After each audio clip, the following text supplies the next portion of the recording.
Tak, prajem pekný dobrý deň. V tomto videu vám posielam, respektíve urobím ten subjektívny videonávod, ktorý bude priamo pridelený, respektíve priradený tej vašej domene.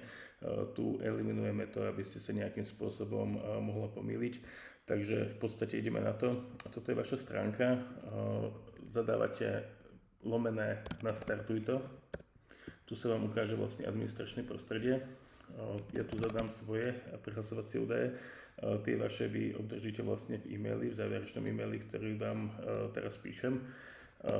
Ja sa prihlásim pod svojimi údajmi.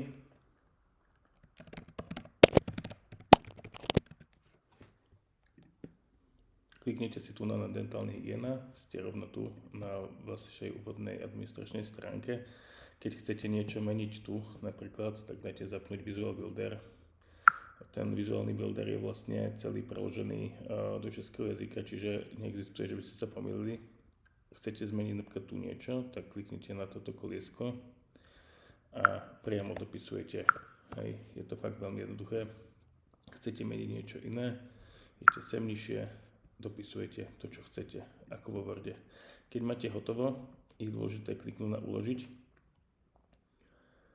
a záverom ukončiť Visual Builder. Teraz by ste chceli prejsť napríklad do u nás, musíte zasa zapnúť Visual Builder a zase upravujete tie veci takisto, ako to bolo predtým. Chcete zmeniť niečo tu, zmeníte, buď vyberete z knihovny, alebo nahráte súbor priamo z počítača.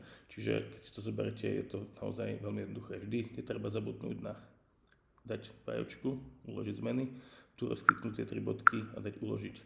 Máte hotovo, dáte ukončiť Visual Builder.